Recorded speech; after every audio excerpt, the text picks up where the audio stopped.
हरिओम। स्वागत है आपका एक बार फिर से शुद्धि योगशाला में। और आज की इस वीडियो में हम बात करने वाले हैं पंचकोशों के बारे में। बने रहिए वीडियो के अंत तक, क्योंकि हम ये भी पता लगाने वाले हैं कि हम कौन हैं और हमारा अस्तित्व क्या है। तो अगर आप जानना चाहते हैं अपने बारे में, तो वीडियो के अंत तक बने रहिएगा। सबसे पहले इस बारे में बात करते हैं कि ये पंचकोश कहाँ से आया है, इस शब्द का अर्थ क्या होता है। तो ये पंचकोश की अवधारणा हमारी 10 मुख्य उपनिषदों में से एक तैत्तरीय उपनिषद में से आई है। पंचकोश दो शब्दों से मिलकर बना है।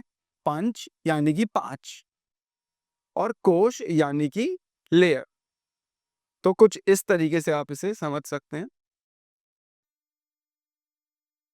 पंच मतलब पांच और कोश मतलब लेयर, या फिर आप इन्हें शीथ भी कह सकते हैं, या फिर इन्हें आप कह सकते हैं आवरण।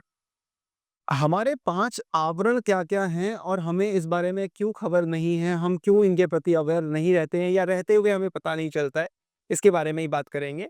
तो सबसे पहले पंचकोश की जो अवधारणा है ये हमें मिलती है तैत्तरीय उपनिषद में, जो कि हमारी 10 प्रमुख उपनिषदों में से एक है।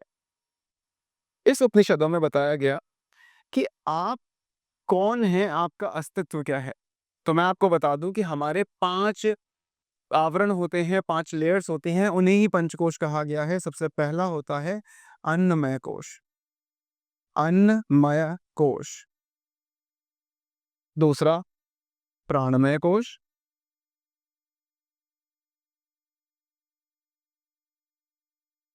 तीसरा मनोमय कोश। चौथा विज्ञानमय कोश। और पांचवा आनंदमय कोश।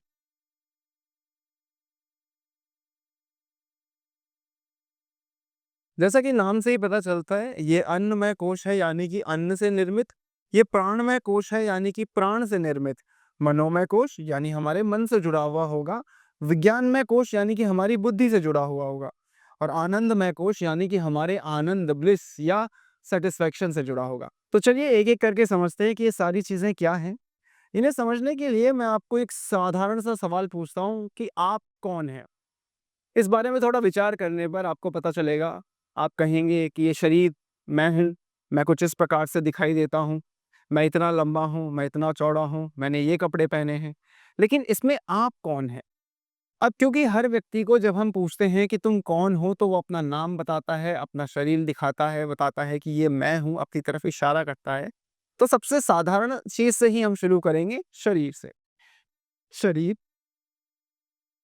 शरीर स्थूल होता है, यानी कि आप इसे देख सकते हैं और आप इसे छू सकते हैं। आप ये समझ सकते हैं कि ये जो शरीर है, ये आपके हाथ, पैर, नाक, मुंह, गर्दन, ये सब चीज़ों से मिलकर बना है। आप जो भी खाना खाते हैं, आपके शरीर पर लगता है। जो भी आप कार्य करते हैं, आपका शरीर उसमें अपनी कोई ना कोई गतिविधि दर्शाता है। लेकिन क्या आप सच में शरीर हो? शरीर हमेशा बदलता रहता है। कभी आप बचपन में छोटे थे और धीरे-धीरे आज आपका आपका कद बढ़ चुका है, आपका पद बढ़ चुका है, आपके शरीर की लंबाई, चौड़ाई सब कुछ बढ़ चुकी है। आप पर पहले जो ढीले होते थे वो कपड़े अब टाइट होने लगे हैं। तो आपका शरीर बदल रहा है, लेकिन क्या आप बदले? आप वही हैं।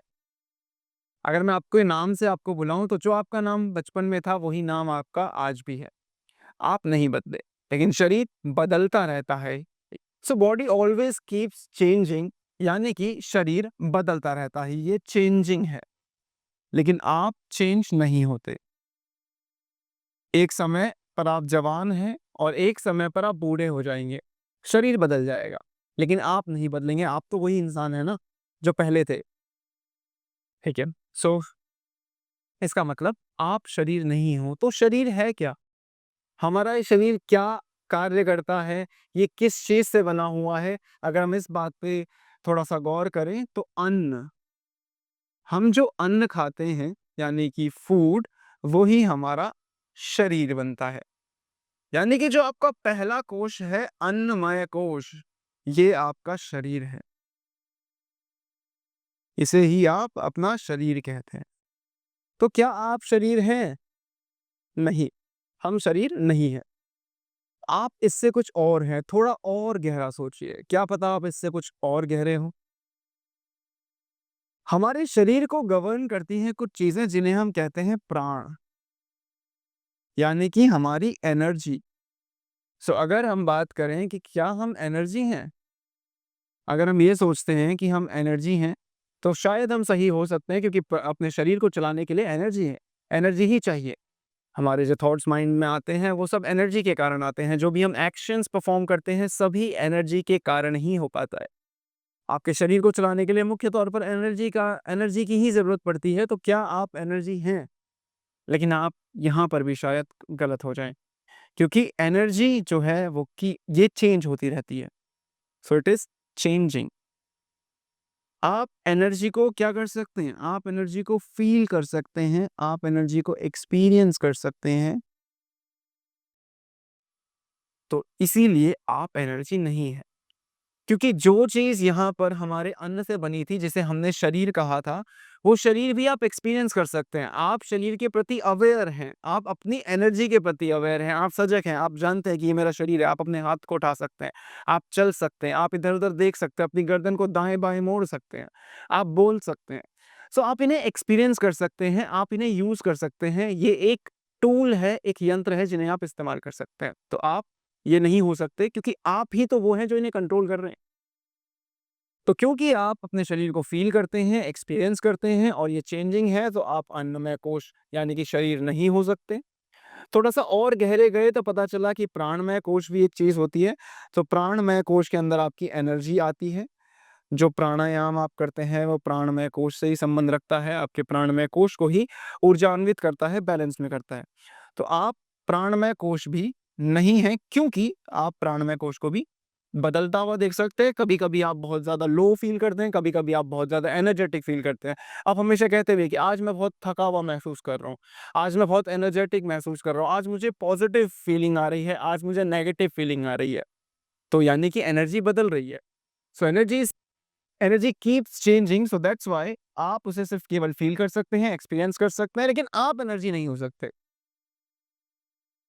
तो यहाँ पर दूसरी चीज़ भी गलत साबित हुई। हम थोड़ा-सा और गहरा झाँकते हैं। क्या पता इसके अंदर की चीज़ आप हों और आप अपने तीसरे कोष के पास पहुँच जाएँ। तो तीसरा जो कोष है इसे हम कहते हैं मनोमय कोष। मनोमय कोष। ये कोष आपका मन है।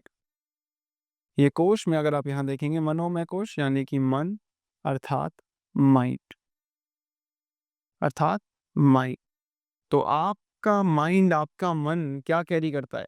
आपके विचार, आपके थॉट्स, डिज़ायर्स, आपकी इच्छाएँ, आपकी पर्सनैलिटी, आप जो सोचते हैं, समझते हैं, लोगों से बातें करते हैं, उसी के कारण तो आप जाने जाते हैं, यानी कि आपका व्यक्तित्व, सो पर्सनैलिटी आप इसी से जाने जाते हैं। हर कोई अपनी पर्सनैलिटी से जाना जाता है, तो आप ये हो सकते हैं। थोड़ा दिमाग लगाइए और सोचिए कि क्या आप मनोमय कोश हो सकते हैं? क्या आप अपना मन हो सकते हैं? क्योंकि वही तो सारी चीज़ें करवा रहा है। आपका मन करता है तो आप चलते हैं, आपका मन करता है तो हाथ उठाते हैं, आपका मन करता है तो कुछ खाते हैं। तो क्या आप मन हो सकते हैं? लेकिन आप एक चीज़ फिर से आप ध्यान में लाएँ कि आपके मन जो है, वो थॉट्स यानी कि विचार और इच्छाएँ भी कैरी करता है। आपके ट्रेट्स, तो क्या ये बदलते नहीं हैं? बिल्कुल, ये बदलते हैं। तो thoughts and desires keeps changing, ये हमेशा बदलते रहते हैं। आज जो आप सोच रहे हैं किसी चीज़ के बारे में, आपका पॉइंट ऑफ व्यू बदल सकता है कुछ टाइम बाद। आप जो कुछ इच्छाएँ आपकी हैं, कुछ टाइम बाद आप बदल सकते हैं। अब बचपन में आपकी इच्छाएँ थी कि मेरे पास बहुत सारी टॉफ़ीज़ हो, लेकिन आज क्या वो बहुत सारी टॉफ़ीज़ आपके लिए उतनी इम्पोर्टेंस रखती हैं? नहीं। तो इसीलिए आप अपने मनोमय कोश यानी कि अपना मन भी नहीं हो सकते हैं, आप मनोमय कोश नहीं हैं, ठीक है? आगे बढ़ें, तो हम थोड़ा-सा और गहरा झाँक सकते हैं। शायद हम अपनी बुद्धि हो सकते हैं, क्योंकि बुद्धि कंट्रोल करती है, ब्रेन, द मास्टर कंट्रोलर। क्या आप वो हो सकते हैं? अगर हम बात करें विज्ञानमय कोश की, तो विज्ञानमय कोश आपका आपकी बुद्धि है, आपका इंटेलेक्ट, विज्ञान, बुद्धि। क्या आप अपनी इंटेलेक्ट हो सकते हैं?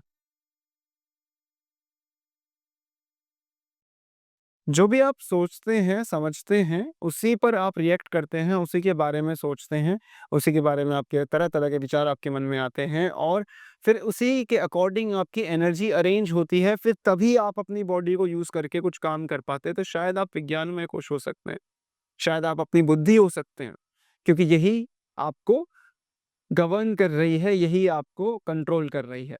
जो आप छूते हैं, वो सेंस सीधा आपके नर्व्स के द्वारा आपके ब्रेन तक पहुँचती है, आप उसे इंटरप्रेट करते हैं, उसी के बाद कोई कमांड दे सकते हैं। तो शायद आपके जो सेंस ऑर्गन्स हैं, ये जो इसे रिपोर्ट कर रहे हैं, ये जो आपके न्यूरॉन्स जिस अथॉरिटी को रिपोर्ट कर रहे हैं, वो यानी कि आपका ब्रेन, आप वो हो सकते हैं। शायद आपका ब्रेन ही आपके शरीर को कंट्रोल कर रहा हो। लेकिन ये जो बुद्धि है, ये आपकी समझ है। आप किसी चीज़ को कितना समझ सकते हो। लेकिन अगर कोई मुझसे पूछता है कि तुम्हारा नाम क्या है? तो इस बुद्धि के माध्यम से ही मैंने उस चीज़ को समझा और फिर मैंने रिवर्ट दिया कि मेरा नाम ऋषभ है। तो ये जो समझने की पावर है, समझने की क्षमता है, ये विज्ञानमय कोश है। आपकी समझ भी हमेशा बदलती रहती है। जब बचपन में आपकी समझ कुछ छोटे लेवल की थी, लेकिन जैसे-जैसे आप बड़े होते जाए, आपकी समझ विकसित होती चली गई और इसीलिए विज्ञानमय कोश भी हमेशा बदलता है। तो आप विज्ञानमय कोश नहीं हो सकते, जैसे कि हमने पिछले कोशों में देखा। हमने सेम प्रिंसिपल अप्लाई किया। ये सब चीज़ें बदलती हैं, ये सब चीज़ें चेंज होती हैं और क्योंकि ये चेंज होती हैं, इसीलिए हम ये नहीं हो सकते क्योंकि हम कांस्टेंट हैं, हम चेंज नहीं होते। लेकिन अगर आप यहाँ पर समझें कि अगर आप अपने ब्रेन को यूज़ कर पा रहे हैं, तभी तो आप कोई चीज़ समझ पा रहे हैं। इसी को हम कहते हैं कि आप किसी टूल को यूज़ कर रहे हैं। So brain is a tool जिसको आप यूज़ करके अपनी भावनाओं को किसी को समझा सकते हैं और सामने वाले की भावनाओं को समझ सकते हैं। सो आप ब्रेन नहीं हो सकते, आप इंटेलेक्ट नहीं हो सकते, आप विज्ञान में कोश नहीं हो सकते। यहाँ पर भी आप क्रॉस लगाइए। लेकिन शायद हम थोड़ा और गहराई में अगर झाँकें, तो आप आनंदमय कोश ज़रूर हो सकते हैं। आनंदमय कोश। क्या आप आनंद हो? क्या आप सैटिस्फैक्शन हो? क्या आप ब्लिस हो? यानी कि आप वो संतुष्टि हो जो कोई चीज़ करने के बाद मिलती है आपको। आप हमेशा कोई भी चीज़ करो, तो आपको एक संतुष्टि मिलती है। अगर आप हाथ उठाते हो, तो ये एक्शन के बदले आपको एक संतुष्टि मिली है कि आपने हाथ उठा लिया है। क्योंकि कई ऐसे लोग हैं जो अपना हाथ ही नहीं उठा सकते। सो आप कोई ऐसी चीज़ करने के बाद आपको सैटिस्फैक्शन मिले जो कोई और नहीं कर सकता, वही आनंदमय कोश है। आपकी संतुष्टि, आपकी हैप्पीनेस, आपकी खुशी, आपका ब्लिस कि आप कुछ चीज़ कर पा रहे हो। चाहे आप सोच ही क्यों ना पा रहे हों, ये आपकी संतुष्टि है। सो ये भी हमेशा बदलती रहती है, संतुष्टि की परिभाषा हमेशा आपके लिए बदल जाएगी। तो ये आप नहीं हैं, आप क्या हैं? समथिंग बियॉन्ड दिस, आप इससे भी परे हैं। तो सोचिए, आप अगेन इसको एक्सपीरियंस कर पा रहे हो आप। आनंदमय कोश को आप एक्सपीरियंस कर पा रहे हो, तो ये नहीं हो आप। आप कौन हो सकते हो? अगर हम ध्यान से देखें एक बार फिर, तो हमने कुछ 5 कोश पढ़े। सबसे पहले अन्नमय कोश, ठीक है? एक हो गया प्राणमय कोश, एक हो गया मनोमय कोश, एक था विज्ञानमय कोश और एक है आपका आनंदमय कोश। तो क्या आप इन पाँचों में से कोई भी हो? आपने थोड़ा ध्यान दिया हो अगर, तो आनंदमय कोश आप एक्सपीरियंस कर पा रहे हो। आप एक्सपीरियंस कर पा रहे हो। सेम विज्ञानमय कोश को भी आप एक्सपीरियंस कर पा रहे हो। मनोमय कोश को अपने फीलिंग्स, थॉट्स, डिज़ायर्स को भी आप एक्सपीरियंस कर पा रहे हो। प्राणों को, अपनी एनर्जी को आप एक्सपीरियंस कर पा रहे हो। अन्नमय कोश, अपनी बॉडी को भी आप एक्सपीरियंस कर पा रहे हो। पर क्या ये सभी चीज़ें आपके प्रति अवेयर हैं? नहीं, क्योंकि ये चीज़ें आपको एक्सपीरियंस नहीं कर सकती। तो ये क्या है? ये नॉन लिविंग है, आप लिविंग हैं। आप चेतन हैं, ये अचेतन है, ये अनअवेयर हैं, आप अवेयर हो।